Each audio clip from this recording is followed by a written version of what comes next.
oh, oh, oh. Janvier, oh, janvier, février, mars. Janvier, ça c'est un côté un petit peu comme ça, entre moi et moi. Janvier, février, mars, avril, mai, juin, juillet, août, septembre, octobre, novembre, décembre.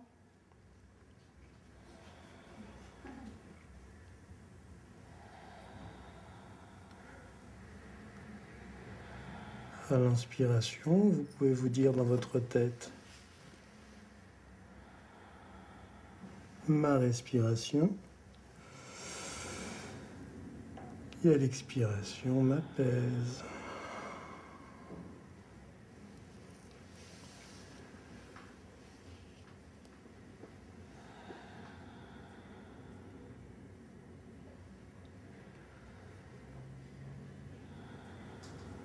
Votre respiration vous apaise.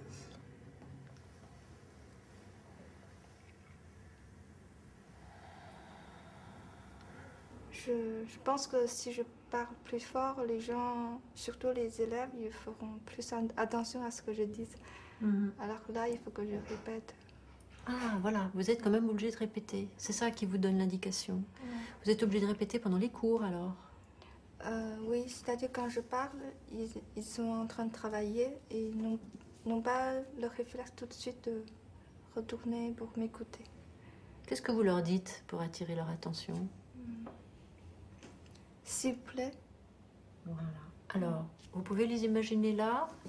À quelle intensité vous le faites? Allez-y. S'il vous plaît. Oui. Ça va pour une salle très silencieuse, hein? Oui. Oui. Alors, on va faire qu'avec les voyelles, hein, pour commencer à faire l'intensité de la voix uniquement. Donc, ça va faire ioué. Oui. Ioué. Ioué. Ioué. Ah ben voilà, ça s'y est tout de suite, hein. La respiration abdominale est bien là, elle va vous aider. Vérifiez-le, faites-le à nouveau. Ioué. S'il vous plaît. S'il vous plaît. Voilà. Hein, ça va être une intonation plutôt avenante. Hein? S'il vous plaît. S'il vous plaît. Là, c'est déjà un peu moins avenant. Hein? C'est-à-dire que là, je leur demande vraiment de venir écouter. Hein? Peut-être il y en a un ou deux qui font du bruit, je sais pas. Hein? Oui, souvent. Souvent. Comme je sais que si je projette, je peux avoir une voix très puissante, comme ma mère ou comme ma sœur ou comme la famille, et ben j'ai toujours une espèce de petite retenue. Parce que parfois même on me dit mais tu parles trop fort et du coup je me retiens un peu pour pas emmerder les autres avec ma voix super forte. Et j'ai toujours peur d'être un peu trop fort ou...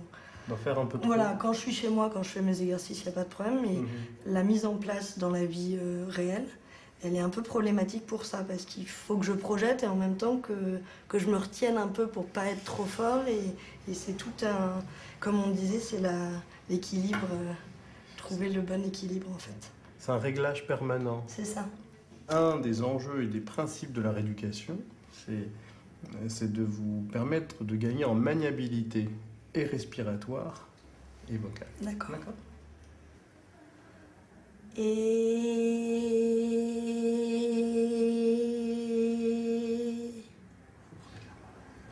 C'était hyper moche là. Soufflez dans les joues, longtemps.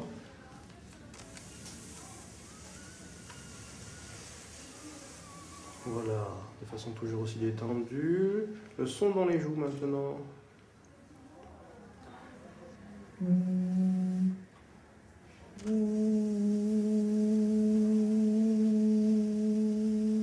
D'accord, maintenant directement sur un O.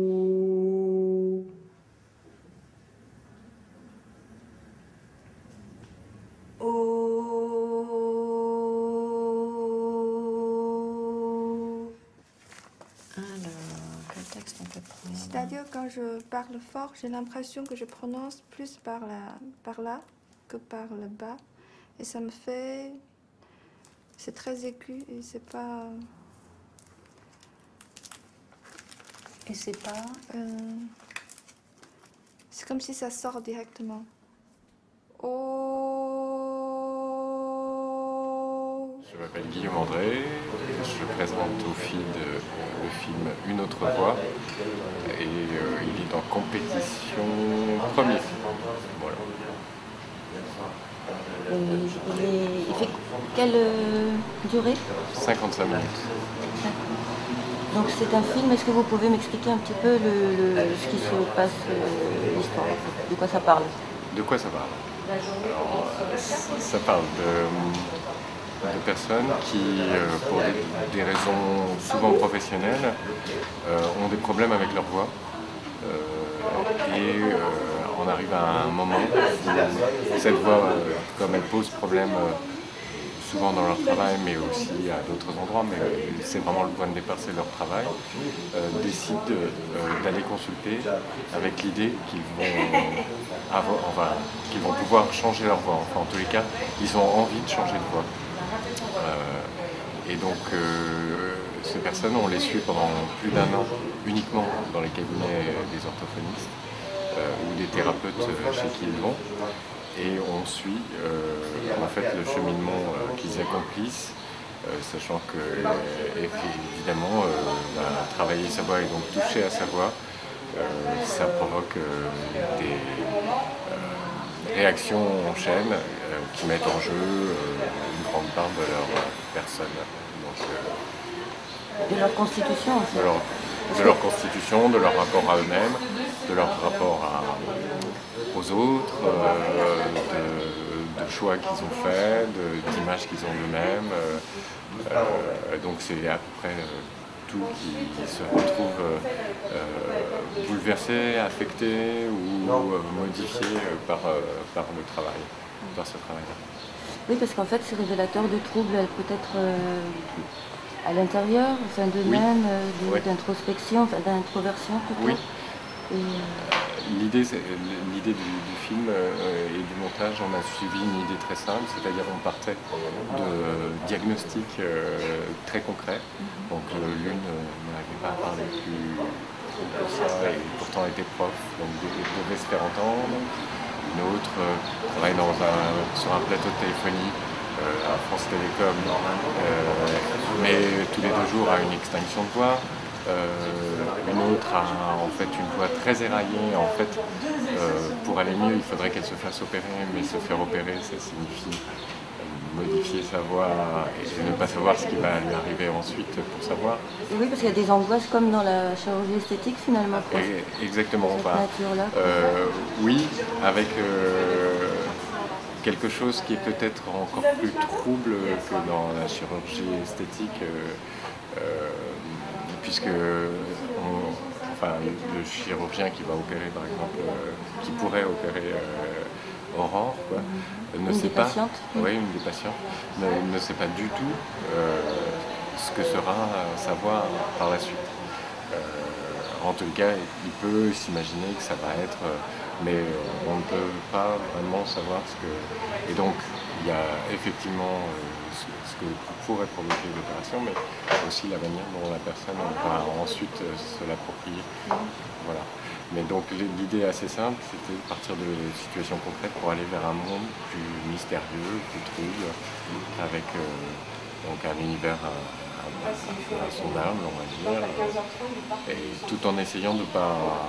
En fait, ce que je voulais vraiment capter dans le film, c'est se dégager, en fait. C'est pas une aura, mais presque cette espèce de chose qui flotte autour d'une personne, en réalité. Et qui, évidemment, flotte aussi par la voix dans les airs, quoi.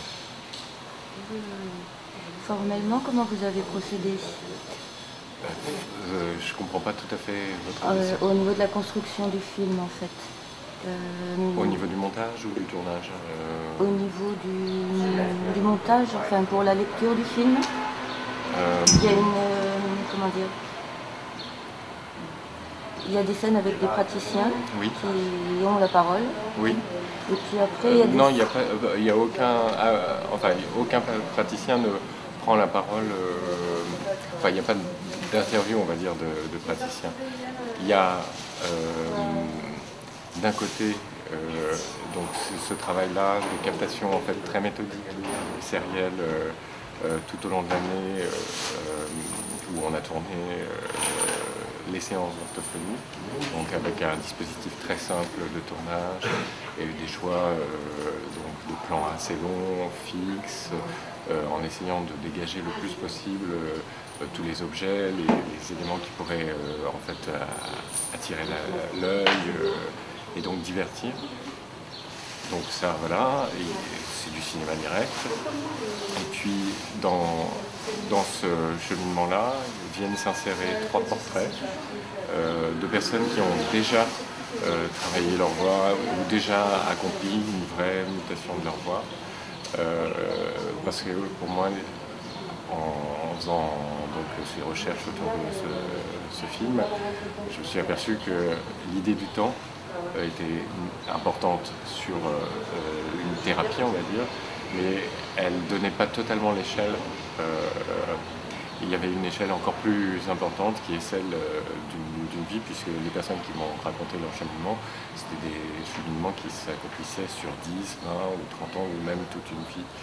Donc j'avais envie d'introduire cet autre temps en introduisant les portraits. Voilà. Et donc, est-ce que c'est vous qui faites tout? Non, je n'ai pas tout fait. On était très souvent, pour les séances, on était très souvent 3. Donc un ingénieur du son, un cadreur, chef opérateur et moi. Et ça c'est arrivé assez régulièrement qu'en fait il n'y ait que l'ingénieur du son et moi. Voilà. Pour ce qui est des portraits, on était 3, toujours les mêmes. Voilà. Le montage, c'est vous qui le faites? Je l'ai fait avec une monteuse qui s'appelle Catherine Mention et avec laquelle on a travaillé très longuement, puisque en fait c'était une matière qu'on a essayé de comprendre au fil du tournage, mais qu'on ne pouvait vraiment comprendre qu'au terme du tournage. Sachant que par ailleurs, c'est un lieu où les choses n'étaient pas forcément exprimées, donc il y avait des choses qui se sentaient, qui étaient en dessous, mais que les gens n'avaient pas forcément formulées ou n'en avaient pas forcément conscience. Donc il fallait essayer de comprendre les lieux où vraiment les choses se jouaient, pour les unes et pour les autres, pour déterminer vraiment les moments les plus importants pour elles, même si ce n'était pas forcément les moments au cours du tournage qui étaient les plus spectaculaires. Pourquoi cette idée? En fait, elle est venue d'où? Alors c'est un long cheminement, mais... Depuis Chantons sous la pluie? Non, il n'a pas été décisif, mais effectivement il est assez bien trouvé pour le film. Je m'intéresse à la voix depuis des années, depuis peut-être 20 ans. Vous chantez? Non, je ne chante pas. Mais c'est pas comme ça en tout cas que je me suis intéressé à la voix. Et ensuite j'ai fait un film de 26 minutes, ce qui était un truc de fiction, enfin un film de fiction. Non, il faisait pas 26, il faisait 23 minutes. Ça, c'était votre premier essai sur la voix? Oui, mais c'était un film de fiction et donc ça s'intéressait au cheminement d'un personnage, d'un chanteur, qui avait l'impression que sa voix se délitait. Et donc on le suivait au cours de ce temps-là, de 23 minutes, dans son cheminement intérieur, dans son... Voilà, on glissait dans son angoisse, on va dire. Et après avoir fait ce film, été diffusé, etc., j'avais envie de poursuivre l'exploration de la voix et j'avais envie de quelque chose de plus frontal sur le sujet, avec des gens qui n'étaient pas forcément des chanteurs, qui n'étaient pas forcément des acteurs, enfin des gens qui auraient eu déjà une conscience de leur voix. Ce qui m'intéressait, c'est des gens qui, comme beaucoup de gens, en fait, entendent leur voix quand ils enregistrent un message sur un répondeur, n'ont pas plus de rapport à leur voix que ça. Et à ce moment-là, une orthophoniste que je connaissais m'avait parlé de ce phénomène qu'elle constatait dans son cabinet, que de plus en plus de gens débarquaient chez elle en disant je veux une autre voix ou je veux changer ma voix parce que dans mon travail je vais avoir des responsabilités, donc il faut que j'ai pour une femme par exemple une voix plus grave parce que sinon j'arrive pas à imposer mon autorité ou des choses, effectivement des extractions de voix beaucoup. Et puis une histoire de virilité parfois pour les hommes. Bien sûr, tout à fait. Mais c'est la hauteur, c'est l'intensité, ça peut être l'élocution, ça peut être le phrasé, ça peut être des accents. Et il y a pas mal de gens qui ont des accents très marqués qui indiquent, par exemple, pour ce qui est des Parisiens en tout cas, les gens qui auraient un accent associé à la banlieue par exemple, et qui veulent s'en débarrasser absolument pour pouvoir trouver un travail. Donc ça c'est des choses qui arrivaient de plus en plus dans son cabinet. Et comme je m'intéressais à la voix, je me disais que c'était quand même quelque chose d'assez périlleux et dangereux de partir en voulant vraiment, comme on voudrait changer un nez, changer une voix, parce que les répercussions sont finalement beaucoup plus fortes et beaucoup plus mystérieuses en fait. Ça a des répercussions, mais pas forcément tout de suite, et pas forcément là où on pense que ça va en avoir. Et en revanche, ça affecte vraiment beaucoup de choses. Et ça fait remonter aussi pas mal de choses. Oui, son histoire personnelle. Oui, voilà. Enfin, plein de bouleversements, mais dont certaines personnes n'arrivent plus à se sortir. Il y avait eu un film aussi, il y a quelques années au FID qui s'appelait Les Hurleurs. Oui. The Screaming Men. Et en fait, c'était un film norvégien du Nord, je crois. Et c'était justement la constitution d'une chorale comme exutoire, c'était dans un autre style, hein, mais exutoire au chomage, etc. De gens qui étaient inactifs. Donc ils avaient constitué une chorale pour s'occuper, mais surtout se défouler. C'était magnifique ce film, il était très drôle, très fin, ça veut dire... Je ne l'ai pas vu. Je dois avouer que ce qui concerne ce qui va m'attirer plutôt, c'est des expériences plus individuelles et plus intimes. Et c'est d'ailleurs ce qui m'intéresse dans le film que j'ai fait. C'est sûr que dans notre voix, la question de la place dans la société et comment sa propre place on la réforme, comment on réenvisage ses choix, etc., elle est au cœur du film. Donc effectivement, il y a, pour moi, c'est un peu chacune est un peu un révolutionnaire en ce sens, ou en tous les cas, ils accomplissent une révolution personnelle, intime, mais qui pourrait effectivement prendre un sens effectivement plus socialement,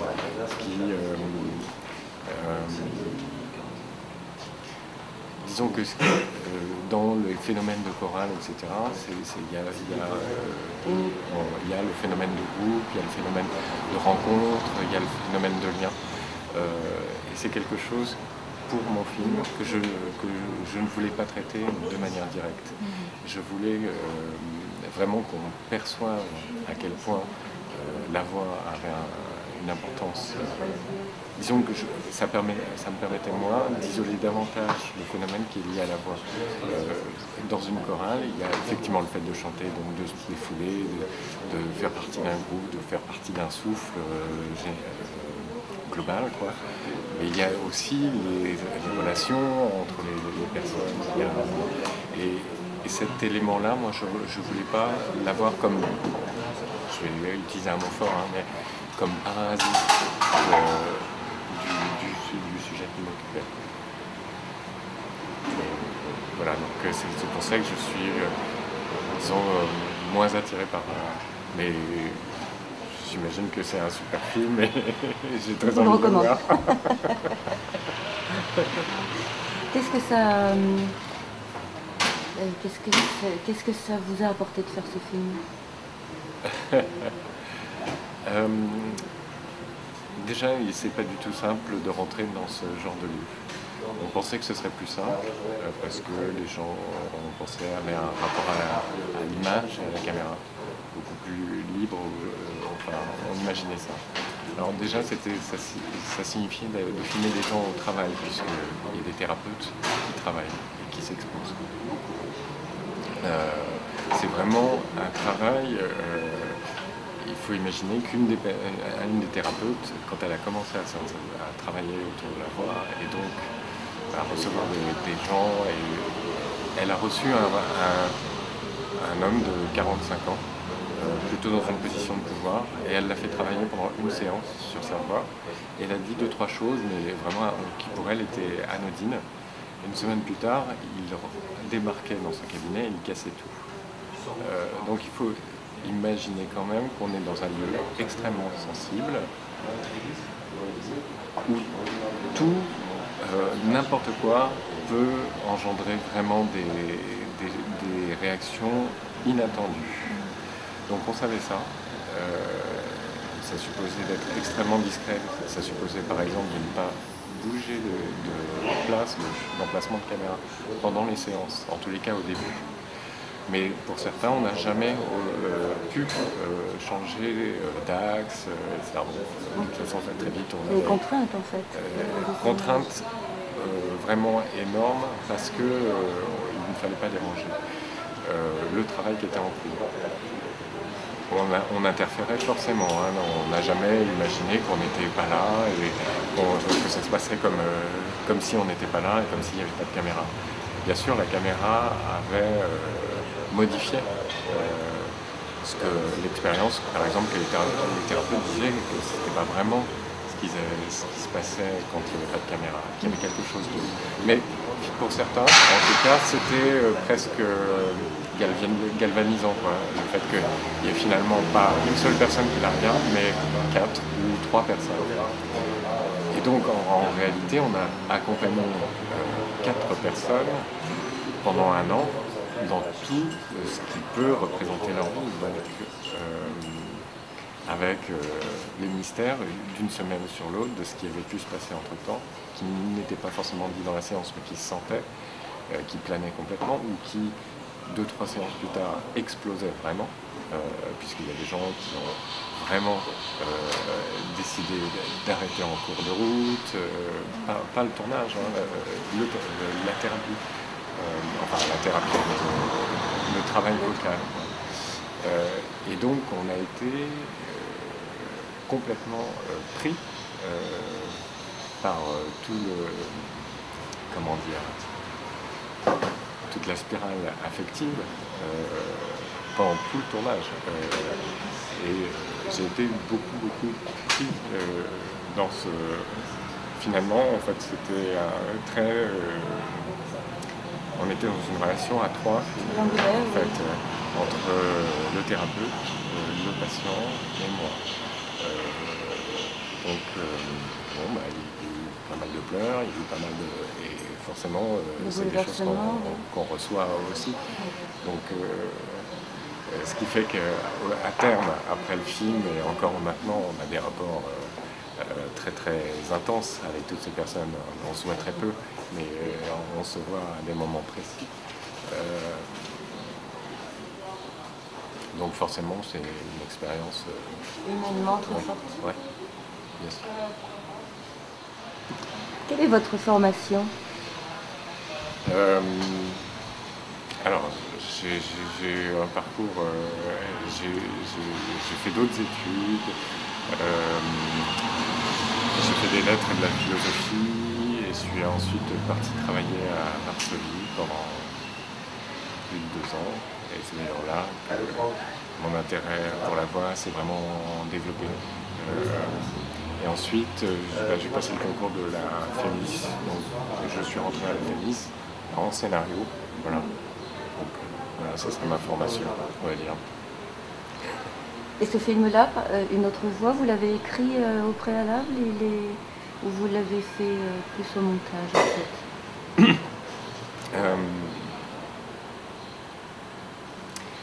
En fait, c'est un film qui a été écrit parce que rien que pour des besoins de financement, oui.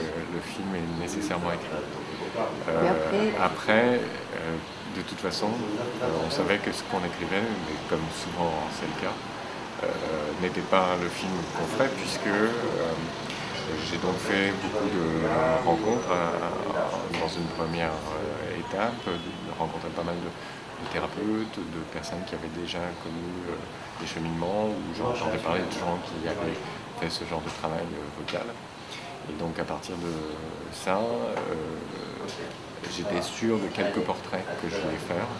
On en a tourné plus que ce qu'il y a dans le film, hein, mais j'étais à peu près sûr, et on a fait quasiment les portraits qui étaient envisagés dans le...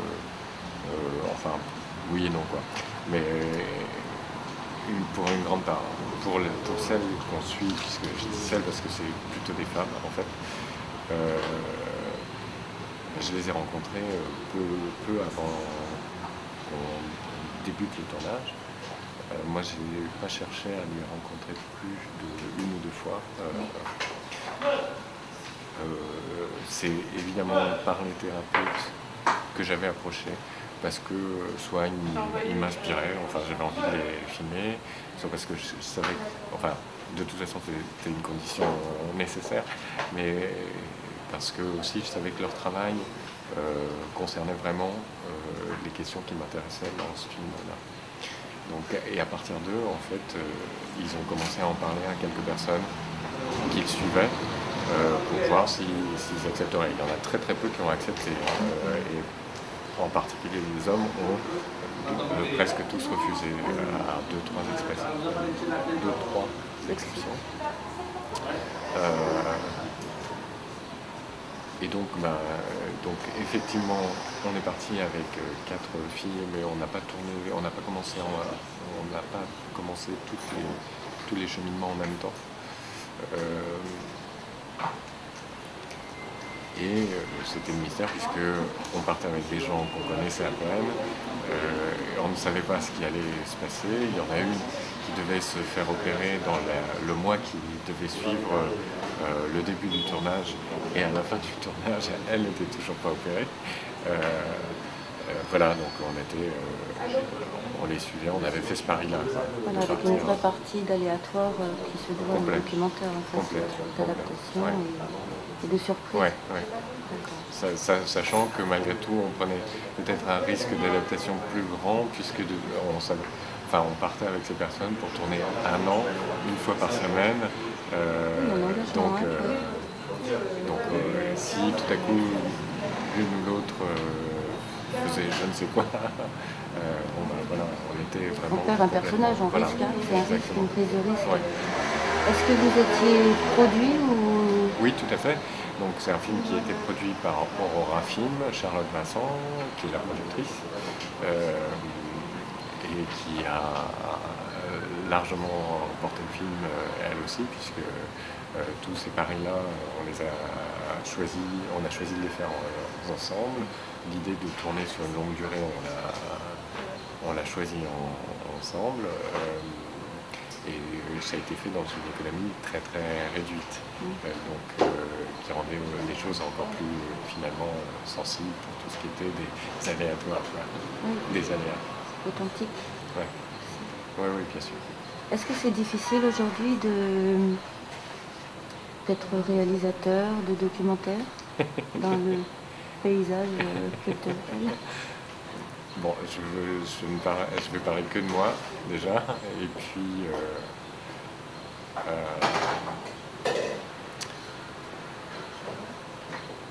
pour ce film, la chance qu'on a eue, c'est qu'il y a eu une productrice qui a décidé, elle avait une aide au programme, qui est donc une aide du CNC, qui est une aide qui concerne évidemment un projet, mais qui dépend beaucoup de la société de production, qui est allouée au producteur. Elle a décidé de mettre cette aide sur ce film-là. Donc, ça permettait de faire le film dans une économie limitée, donc il a fallu qu'on se débrouille. On a essayé de le financer différemment. Non seulement ça a pris énormément de temps rien que pour avoir des réponses, et les réponses ont été toutes négatives. Donc voilà, je ne sais pas si ça répond à la question, mais en tout cas pour moi ça dit quand même quelque chose.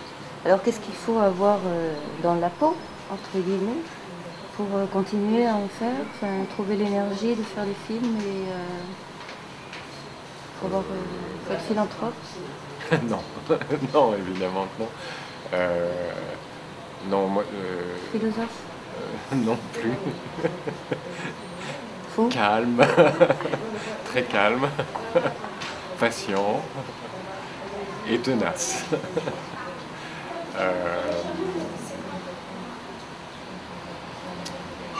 Non, très sincèrement, j'aimais vraiment les personnages que je filmais, donc c'est ce qui m'a tenu. C'est souvent des rencontres d'ailleurs, voilà. Hein, des idées de films. Oui, oui, bien sûr. Et bon, voilà. Je pense que par rapport à eux, on devait tenir et on devait, voilà, on devait les respecter, ne pas trahir ce qu'ils étaient, ne pas trahir ce qu'ils avaient vécu. Et le restituer, oui. Pour le restituer le mieux possible. Pour le restituer le mieux possible. Et avec cette idée, vraiment ce qui m'intéressait par rapport à tout ça, c'était vraiment ce mystère. C'est-à-dire que vraiment, toutes ces personnes, à mesure qu'on avançait, étaient de plus en plus des énigmes pour nous. Et c'est finalement ce qui m'intéressait. Donc voilà, je sais pas, peut-être ça. Ce qui fait que j'ai envie de refaire d'autres films. C'est de continuer à partager, c'est ça? Des expériences, des passions, des points de vue, quoi. Non, d'approcher des personnes et d'en apercevoir le mystère. C'est beau ça. Qu'est-ce que ça, pour finir, je ne vais pas vous embêter trop longtemps, mais qu'est-ce que ça représente pour vous, jeune réalisateur, d'être sélectionné dans un festival comme le FIL de Marseille, par exemple? Évidemment, c'est une belle manière de montrer le film. C'est une belle manière aussi pour les gens qui sont dans le film. Ils étaient aussi contents que moi que le film soit présenté, que le film existe, soit diffusé, soit vu, qu'il y ait des échanges autour du film. C'est pour ça qu'on fait ces films, donc pas pour qu'ils soient sélectionnés dans un festival, mais en tous les cas pour qu'ils soient vus, partagés, qu'on puisse en parler. Alors, qu'on puisse en parler, je veux dire qu'on puisse échanger sur le film. Donc évidemment, c'est une étape importante. Ça l'est d'autant plus que pour moi, c'est le premier festival dans lequel je présente le film. Ça promet une longue vie alors. Oui, on va penser comme ça. Voilà. Est-ce que vous avez des projets? Oui, bien sûr. Toujours avec Charles Vincent, je travaille depuis un petit moment sur un projet de long métrage, de fiction cette fois, où il est un petit peu question de voile, mais de manière plus sur le côté. Et ça se passe entre le nord de la France et l'Estonie. Voilà, c'est le choix du monde d'un personnage. Et évidemment, pour l'instant, des envies de documentaire, mais qui ne sont pas encore... que je laisse un peu flotter. Maturer. Oui. Très bien. Avant d'en faire quelque chose de très concret.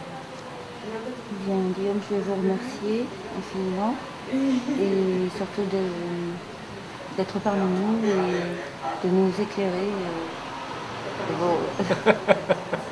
votre point de vue. Merci Guillaume. Merci à vous. On s'envole. Non, parce que je fais toujours un truc à la fin. Merci d'être parmi nous. Mais là, c'est pas